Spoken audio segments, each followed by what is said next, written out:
Jamaica have one of the strongest schoolboy football culture in the Caribbean. Strong rivalries, fierce competition, history. But here's the real question. Is schoolboy football alone enough to build modern international players? Or does Jamaica need more elite structure? Today we're breaking down schoolboy football versus elite academy competitions and what truly builds a reggae boy. Don't leave yet because the conversation is just getting started.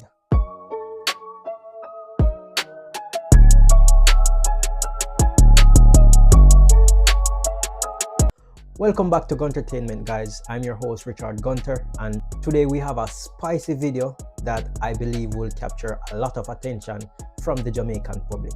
With no further ado, let's jump into the video. Schoolboy football builds the culture. There's no question about that. It gives players a competitive edge, mental toughness, big game experience, community pride, and raw talent exposure. When you're 16, stepping out to play schoolboy football, whether Manning or the Costa Cup, you're more likely will be playing in front of a large crowd, a crowd that consists of persons like your teachers, principals, people from your community, your classmates.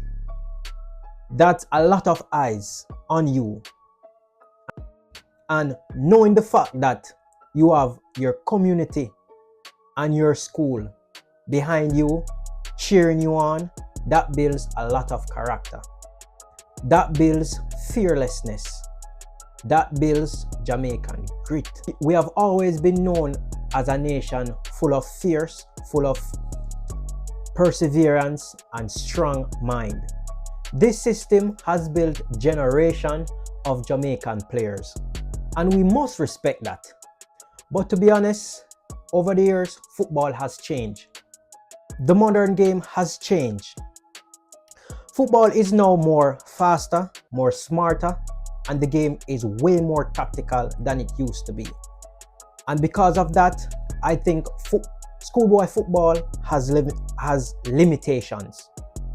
Short competition season, a win now pressure, inconsistent tactical system, and limited direct professional club integration. And in many cases, coaches are under pressure to win trophies and not necessarily to develop long-term professionals. So yes, talents get discovered, but they are not always fully developed. And this is where the conversation changes.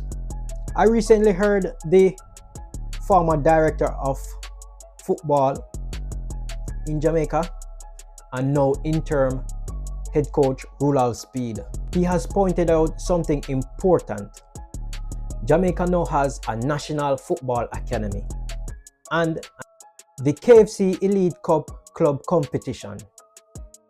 I believe this is an under 18 or under 17 competition. Now this is different. This is intentional development. The KFC Elite Cup competition is not just another schoolboy competition. It's designed to bring together the best youth players in a more structured, developed, focused environment.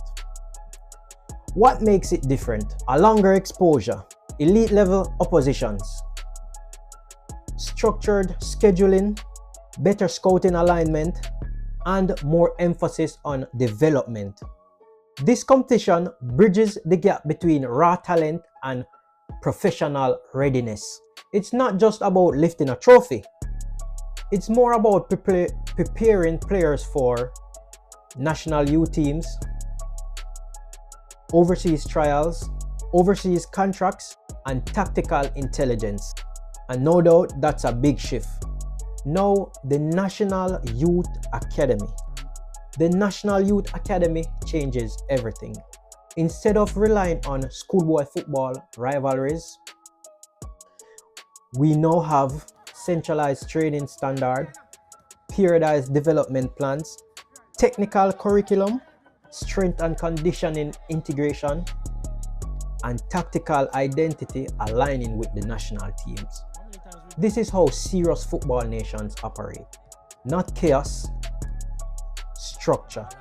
Not just passion, planning. And if implemented properly, this could change the trajectory of Jamaican football for years. So the big question, what actually built a Reggae Boy? It's not Schoolboy or Academy. It's actually both. Schoolboy football builds heart, mental strength, and competitive instinct. Elite structure builds tactical IQ, physical preparation, professional habits, and long-term development. You need the fire and the furnace. Raw Jamaican talent refined by elite structure. That's how you produce consistent internationals. Not just 1 or 2 stars, but a generation.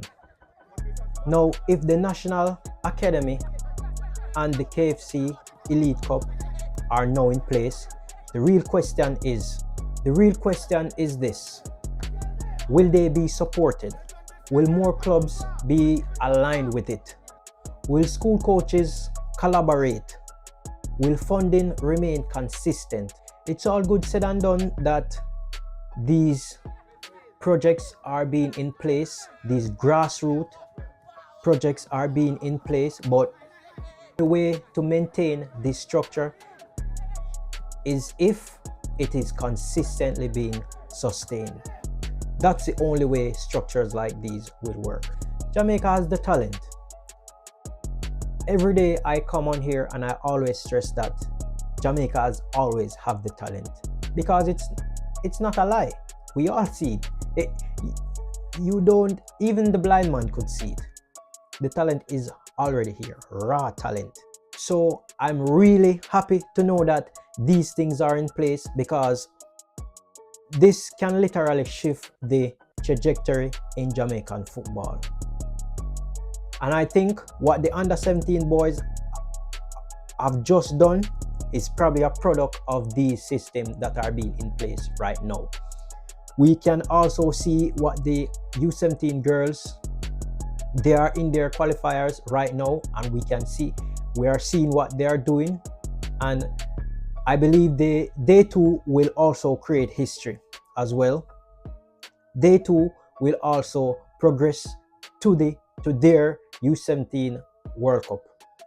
So I leave you with this: is Schoolboy football glory enough, or is elite structure the future of Reggae Boy? Let me know your thoughts in the comments. And as always, don't forget to like, share, and subscribe. If you support Jamaican youth development, drop a subscribe. And that's for me. Until next time, I'm out.